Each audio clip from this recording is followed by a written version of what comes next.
Hello dear friends, welcome to this program, our moments with God, our moments with the Word of God, our moments with the love, mercy and compassion of God, our moments with the creation of God. Here are the beautiful sheep, as you can see, lambs behind me, because there will be a reference about the wolves in the first reading, but I invite you also to share the videos with others and be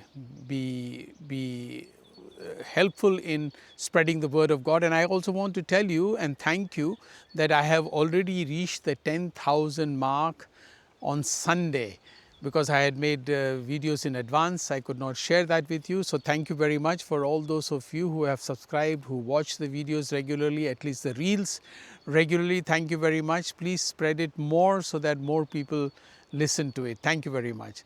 As you can see in the first reading, we find, like yesterday, Paul is speaking to people in Ephesus, to the presbyters, and his talk is continuing, and then he is saying that soon I will be leaving the place, and he is warning them that he is afraid that as soon as he leaves, this flock, his flock that he has really developed or cultivated by the word of God and by Jesus, they will be attacked by wolves.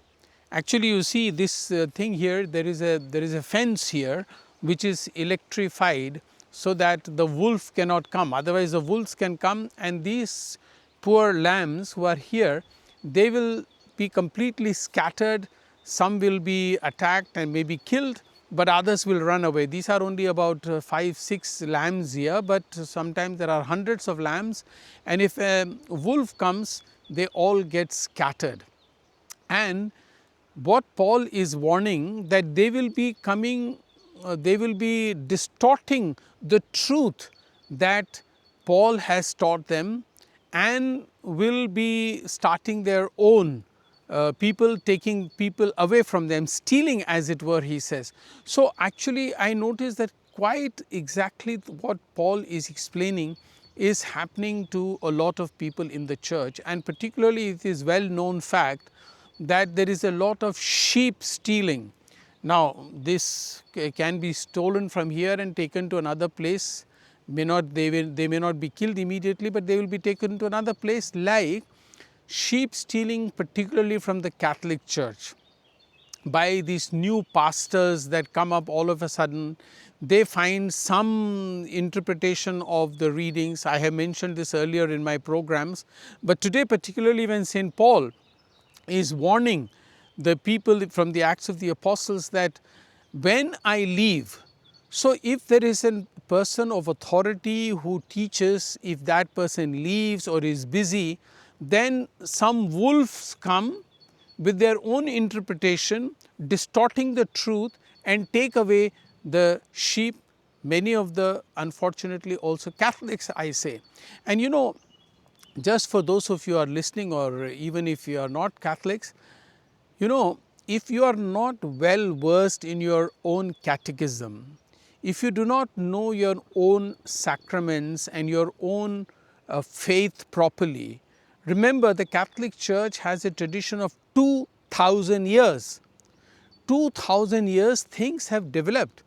So it is from yesterday's one pastor who has learned some things just for 2 months of theology. He comes and tells you something, and you do not know your own faith properly, a tradition of 2000 years.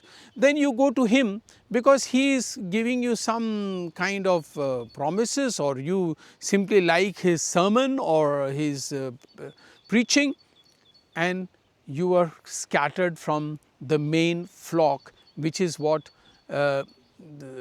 Paul is worried about. He is saying, I have taught you with tears. Yes, there are bishops and priests who take so much trouble to cultivate their sheep and their flock, and then somebody comes and takes them away. I am not saying that the Catholic Church is perfect. There are priests and nuns and bishops who may have their own faults. After all, we are humans. But if you think that the pastors are divine and are saints, of course the Protestants don't believe in saints. They only believe in their own truth, and no, I'm not criticizing, but this is a fact. Exactly what Paul is saying, that's why I'm just bringing this to our attention. So let us, and then in the gospel, Jesus is saying exactly this. He is praying to the Father and saying that they may all be one as you and I are one. This is an appeal that Jesus is making, because Paul, of course, was speaking later on, but Jesus had already predicted this. He was afraid that his sheep too will be scattered, and there is a need for them to come together. Remember that when we are together, we are strong. Please understand that I am not criticizing the very good Protestant evangelical preachers who preach the word of God, but these little pastors who suddenly come up after 3 months of training, who do not know the truth, and then they go and attack the believers of the Catholic Church. And unfortunately, as I said, if our own people were properly trained or know their catechism, or even the priests take the trouble to explain the word of God properly and the teachings of the church properly. Why? Now, the other day I got again a criticism on my channel. Of course, in Hindi he wrote, but with English Roman script. He's saying, see, you have become Murti Pujak, idol worshippers. You Catholics have become idol worshippers. Just because there was a statue of Our Lady and of Fatima, I was speaking about that. He doesn't know what he is talking.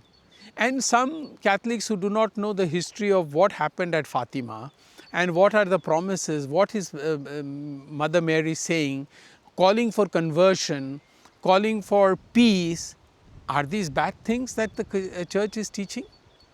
Then he is simply going on saying that you have become Murti Pujak, you have become idolaters, and the Catholic Church has lost its root. He doesn't realize that the Catholic Church is 2000 years old tradition, and it has gone through many councils, many examinations, many trials, and has come to the teachings that it has, and it continues to improve itself. Do these pastors have a council like the Vatican Council or Council of Nicaea or Council of Trent to discuss the truth that is being preached? So let us remain like these five. You see how they are sitting together and one flock and together, which Jesus is also praying for. And if you like, you may please subscribe to this channel. Thank you.